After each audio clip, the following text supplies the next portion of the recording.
Well, let us see, said Mazarin, isn't there still time to repair the evil? Search among your friends, your oldest friends is— What do you mean, monsieur? Nothing else than I say search. Alas, I look around me in vain. I have no influence with any one. Monsieur is, as usual, led by his favorite. Yesterday it was Choisy.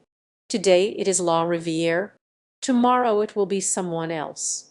Monsieur le Prince is led by the co-tutor, who is led by Madame de Goumeny.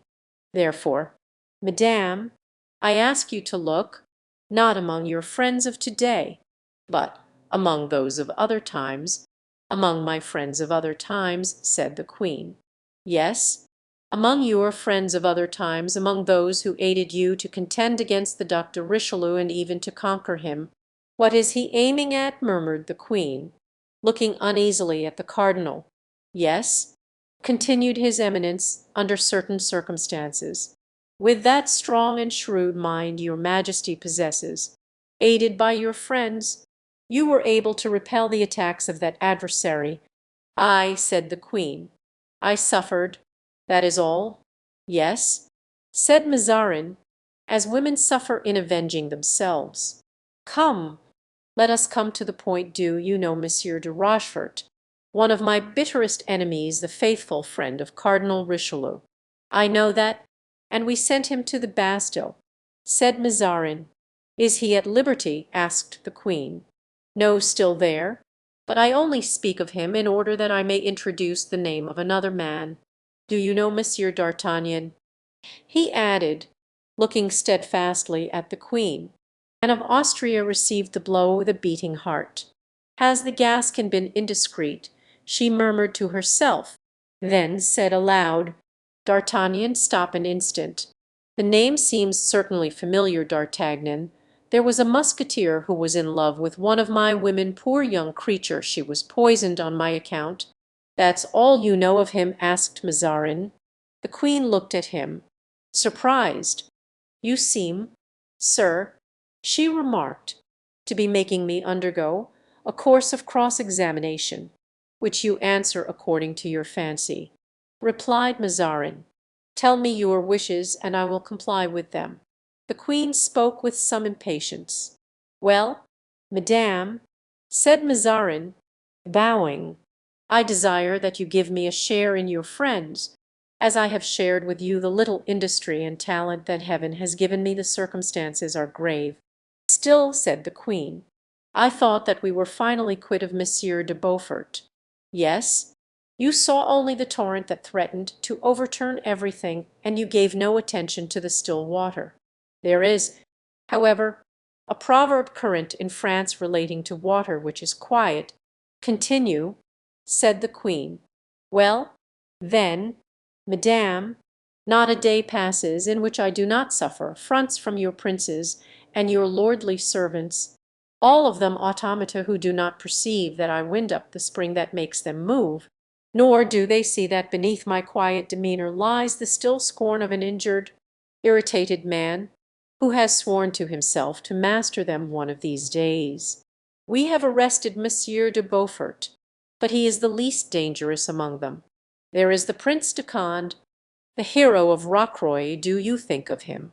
Yes, madame, often and often. But pazienza, as we say in Italy. Next, after Monsieur de Conde, comes the Duke of Orleans. What are you saying? The first prince of the blood, the king's uncle. No, not the first prince of the blood, not the king's uncle, but the base conspirator, the soul of every cabal, who pretends to lead the brave people who are weak enough to believe in the honour of a prince of the blood, not the prince nearest to the throne, not the king's uncle, I repeat, but the murderer of Chalais, of Montmorency, and of Cinq-Mars, who is playing now the same game he played long ago, and who thinks that he will win the game because he has a new adversary instead of a man who threatened.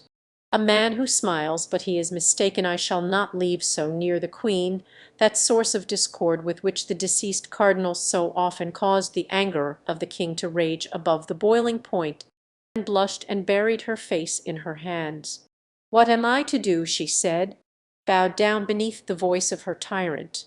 "Endeavour to remember the names of those faithful servants who crossed the Channel, in spite of Monsieur de Richelieu, tracking the roads along which they passed by their blood, to bring back to your Majesty certain jewels given by you to Buckingham, and a rose, full of majesty, and as if touched by a spring, and looking at the cardinal with the haughty dignity which in the days of her youth had made her so powerful. 'You are insulting me,' she said. 'I wish,' continued Mazarin, finishing, as it were, the speech this sudden movement of the queen had cut, 'I wish, in fact, that you should now do for your husband what you formerly did for your lover.'" "Again that accusation," cried the queen. "I thought that calumny was stifled or extinct. You have spared me till now.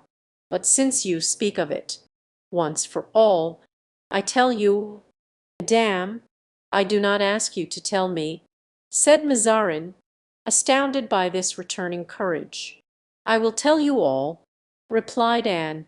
"Listen, there were in truth, at that epoch, 4 devoted hearts, 4 loyal spirits, 4 faithful swords, who saved more than my life, my honour." "Ah, you confess it," exclaimed Mazarin. "Is it only the guilty whose honour is at the sport of others, sir? And cannot women be dishonoured by appearances?" "Yes, appearances were against me, and I was about to suffer dishonour.